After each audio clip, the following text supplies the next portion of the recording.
No início do século XVI, a Inglaterra integrava a Europa cristã e era fortemente ligada à Igreja Católica, que exercia grande influência religiosa e política. Nesse período, a Europa já vivia tensões religiosas, com o início da Reforma Protestante, liderada por Martinho Lutero, que questionava a autoridade do Papa e a Igreja Católica. Os ingleses viviam sob o reinado de Henrique VIII, pertencendo à poderosa dinastia Tudor. No início de seu reinado, era um monarca profundamente católico e fiel ao Papa, defendendo a Igreja contra as críticas que surgiam na Europa. Henrique era conhecido por ser um homem inteligente, porém autoritário. O primeiro casamento de Henrique foi com Catarina de Aragão, uma princesa espanhola e viúva de seu irmão mais velho. A união tinha forte caráter político, fortalecendo a aliança dos ingleses com a Espanha. Durante o casamento, Catarina engravidou várias vezes, mas a maioria dos filhos morreu ainda na infância. Apenas uma filha sobreviveu, Maria. A ausência de um herdeiro homem passou a preocupar profundamente o rei, que temia uma crise de sucessão. Buscando resolver o problema, o rei pediu ao Papa Clemente VII a anulação do casamento, alegando que sua união com a viúva do irmão contrariava as leis divinas. A recusa do Papa não ocorreu apenas por motivos religiosos. Catarina era tia de Carlos V, da Espanha, que após o saquear Roma, o Papa tornou-se politicamente dependente dele.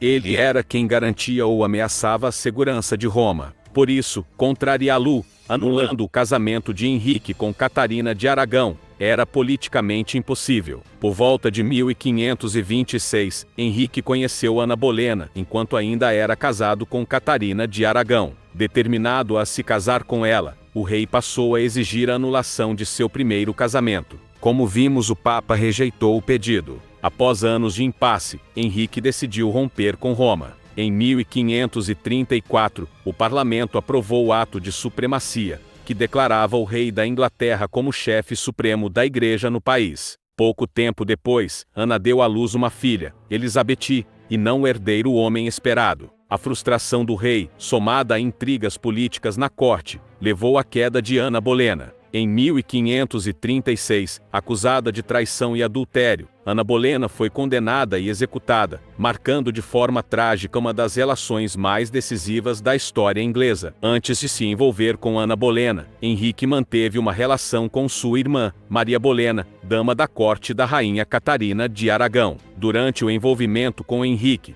Maria teve 2 filhos, e até hoje há debates entre historiadores sobre a possibilidade de o rei ser o pai, embora isso nunca tenha sido oficialmente reconhecido. Após a execução de Ana Bolena, Henrique voltou-se rapidamente para Jane Seymour, dama da corte que se apresentava como o oposto de sua esposa anterior, discreta, obediente e pouco envolvida em intrigas políticas. O casamento aconteceu em 1536, poucos dias depois da morte de Ana. Em 1537, Jane Seymour deu à luz o tão esperado herdeiro homem, Eduardo, fato que trouxe enorme satisfação ao rei. No entanto, a felicidade durou pouco. Jane morreu poucos dias após o parto. Em busca de uma nova aliança política, Henrique foi convencido a se casar com Ana de Cleves. Henrique conheceu Ana apenas por meio de retratos. No entanto, quando se encontraram pela primeira vez, o rei se decepcionou profundamente e declarou não sentir atração por ela.